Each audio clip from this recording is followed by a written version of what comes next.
al podcast de Urbanitae, donde escucharás las noticias más relevantes del sector inmobiliario, toda la información sobre nuestros proyectos y las claves para invertir con seguridad.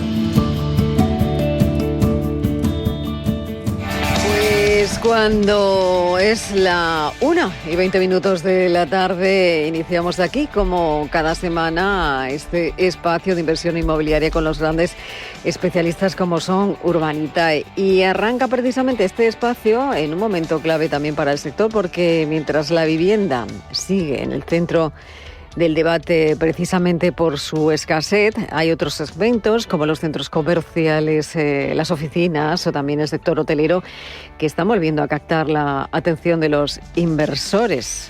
Nos vamos a preguntar dónde están hoy las oportunidades reales o, por ejemplo, qué activos están liderando este nuevo ciclo este año y también cómo puede el inversor acceder a ellos. Y lo vamos a analizar con Gonzalo Navarro, director de Real Estate y Comercial de Urbanitae. Gonzalo, bienvenido, buenos días, ¿cómo estamos? ¿Qué tal? ¿Qué tal? Buenos días. ¿Qué tal? ¿Todo bien? Todo muy bien. Hay que recuperar el tono después de las vacaciones, ¿no? Venimos claro. Descansados, relajados para iniciar de nuevo segundo. Pero con las pilas cargadas. Con las pilas cargadas, con este segundo trimestre del año que, bueno, parece, está en el centro de debate la vivienda también por su escasez, pero es cierto que el retail, por ejemplo, físico, parece estar viviendo un nuevo pulso en nuestro país con más superficies, también con ventas en máximos. ¿Qué es lo que está pasando en este mercado de los centros comerciales y por qué está volviendo a atraer esa mirada de los inversores?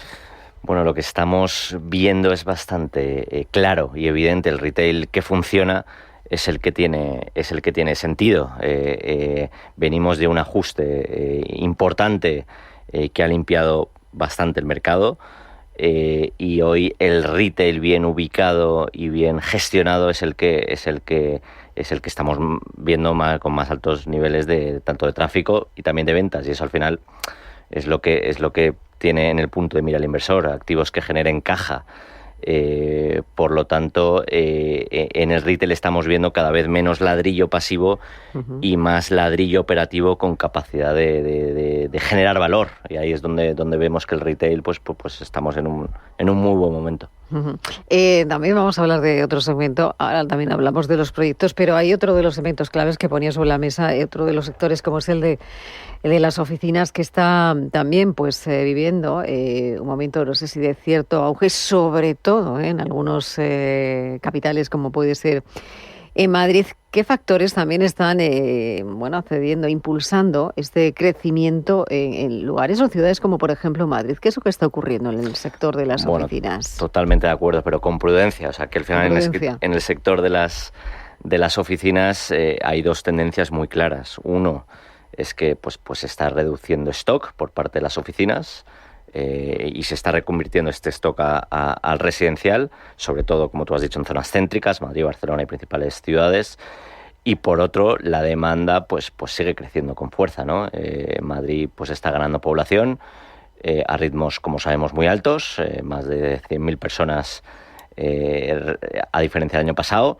Y estas personas pues también tienen que venir a trabajar. Por lo tanto, el resultado es menos oferta y más demanda de calidad. Y ahí está el foco en activos bien ubicados. Y lo que está pidiendo hoy el inquilino es pues mayor eficiencia, criterios de sostenibilidad ESG y mayor flexibilidad.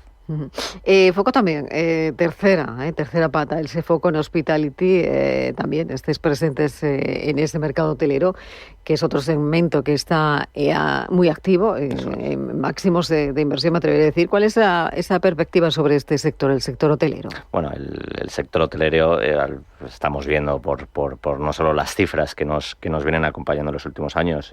La realidad es que el sector hotelero está en un momento muy sólido. España sigue batiendo récords en cuanto al turismo, con casi 100 millones de visitantes el año pasado, y eso se traduce en tanto en ocupación como precios cada vez más altos. Además, es un sector cada vez más profesionalizado, con mejores operadores y activos más eficientes, y eso al inversor le encaja muy bien, porque combina lo que es el flujo de caja existente con potencial de mejora. por tanto, pues ahí sí que vemos que sigue habiendo mucho capital.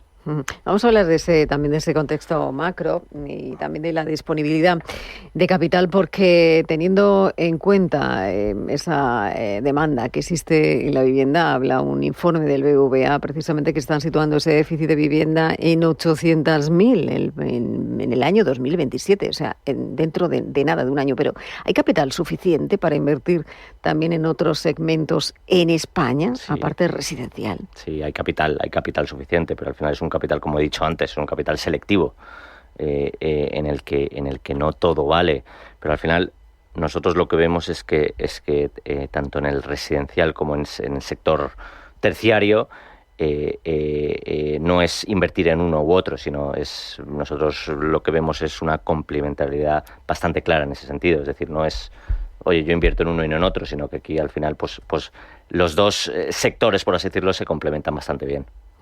Oye, ¿dónde están las oportunidades y dónde estáis poniendo el foco en este momento? No sé si más en las oficinas, más en el mercado hotelero, más en ese retail de centros comerciales. ¿Dónde estáis poniendo el foco? Bueno, tenemos, yo creo que pipeline muy interesante, activo, tanto en residencial como en otros activos. Al final nosotros miramos muy bien la dinámica.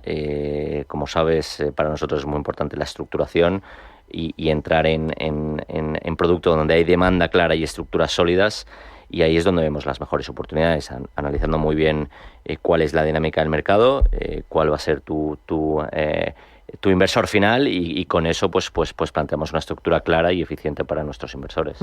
Bueno, estaba viendo los proyectos, muchos de ellos ahora mismo, bueno, la mayoría está en estudio porque no hay ningún proyecto en el que podamos invertir, estamos a la espera. Decíamos estudio, por ejemplo, un proyecto en Cataluña, en Barcelona, residencial también en Sevilla, en estudio también en Madrid, en Lisboa, en París.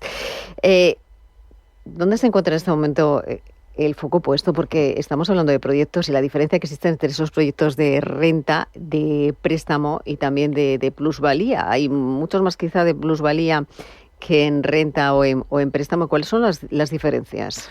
O sea, como tú dices, contestando primero a lo primero, sí que es verdad que tenemos un pipeline muy activo, pero como he dicho, cada vez más selectivo. Estamos viendo cuál es la realidad macro a día de hoy, que está ahí, la tenemos que atender muy bien para poder, pues solventarla de la mejor manera, pero yo creo que esa sigue siendo la clave, ser muy selectivos, con estructuras bien claras, analizando bien las dinámicas, entrando en sectores. Hemos entrado recientemente en el sector hemos comprado una residencia de ancianos, estamos también ahora involucrados en varias oportunidades, tanto hoteleras como oficinas. Estamos entendiendo que al final, pues que el mercado más allá del residencial también tiene mucho sentido. Es un mercado muy líquido y donde vemos que hay muchas oportunidades, pero al final nosotros, lo que siempre digo es que nosotros nos aliamos con buenos sponsors, y ahí es donde siempre ponemos el foco, que sea un buen promotor, que sea un buen gestor, que nos ayude a conseguir un poco el éxito de la operación. Y en cuanto a esas diferencias entre lo que son... Para que los oyentes lo entiendan, cuando van a ver un proyecto en estudio, ¿no? y encuentran esa diferencia, ¿cuál es la principal diferencia entre los proyectos? En proyecto de plusvalía, al final lo que nosotros somos el socio capital de ese gestor para la consecución del proyecto. Y proyectos de deuda, pues al final nosotros damos una deuda, somos una deuda para la consecución del proyecto. Entonces, pues ahí estamos, ¿no? Ofrecemos tanto proyectos de deuda, que son proyectos donde la rentabilidad es algo menor, pero bueno, también tienen algo menos de riesgo, y proyectos de plusvalía donde normalmente las rentabilidades son mayores, y el riesgo pues es algo mayor, pero bueno, también son riesgos que los conocemos, entendemos y que están acotados. Gonzalo, decíamos proyectos en estudio en Portugal, en Lisboa, en París, en Francia y en España, varios de ellos. ¿Cuál es la principal diferencia entre estos proyectos? ¿Qué tiene que ver el mercado del crowdfunding? ¿Cuál es la diferencia entre Francia, Portugal y España? Bueno, cada país, ¿no? es un mundo, y por eso tenemos gente y equipo local en determinados países donde se entiende muy bien cuáles son las dinámicas de cada país, ¿no? Pero yo creo que al final nosotros vamos donde están las buenas oportunidades. Es verdad que España a día de hoy pues ofrece muy buenas oportunidades, todos lo sabemos. España está de moda y en todos los subsectores yo creo que sigue habiendo buenas oportunidades, cada vez más selectivos, pero también estamos viendo buenas oportunidades en Portugal, en Portugal, donde ya venimos invirtiendo desde hace años con éxito y queremos seguir invirtiendo porque es un país hermano, ¿no? que conocemos bien, que tenemos gente local, porque es un país, pues yo creo que hay que tener gente muy local porque la regulación es muy diferente y a veces es más complicada. Y también estamos viendo proyectos en Italia, donde estamos también muy activos, y ahora en Francia, donde vamos a empezar con un proyecto nuevo que saldrá relativamente dentro de poco a la plataforma, y es un proyecto yo creo que muy bien analizado, muy bien estructurado y que estoy seguro que va a tener mucho éxito. Porque... Y en cuanto a las rentabilidades, Gonzalo, ¿son muy diferentes las rentabilidades del mercado español con el resto de Europa? No, parecidas, al final, son similares. Al final yo creo que ahí, nosotros vamos donde, ya te digo, vamos donde está la oportunidad, ¿no? Y al final las rentabilidades que los inversores buscan, pues a veces las encontramos más fácil en otros países o en este caso en España. Al final yo creo que se basa más en la liquidez y en la demanda real que tengas, más allá de las rentabilidades. Es verdad que a veces pues encontramos rentabilidades buenas porque el mercado a día de hoy pues así lo admite en mercados como Francia. Estamos viendo ahora una oportunidad en París, yo creo que muy buena. Pero bueno, yo creo que aquí al final la clave es el acceso. Damos a nuestros inversores capacidad para poder invertir en este tipo de no solo oportunidades diferentes, sino también en países diferentes, ¿no? Que yo creo que ahí es donde está la clave, poder diversificar. Y estamos esperando, decías tú, el acceso, estamos esperando a poder abrir ese acceso para poder invertir en esos proyectos que veremos seguramente dentro de poco. Bueno, venimos de meses muy activos. Muy activos, bueno. Y este segundo semestre, también se prevé. También se prevé. Tenemos muy buenas oportunidades en pipeline que venimos analizando desde hace tiempo, que estamos terminando nuestras últimas actualizaciones y con ello pues ya podremos sacar. Pues Gonzalo Navarro, director de Real Estate Comercial en Urbanitae, muchísimas gracias por acompañarnos. Gracias, un placer como siempre, que vaya bien el día y hasta la próxima semana. Gracias.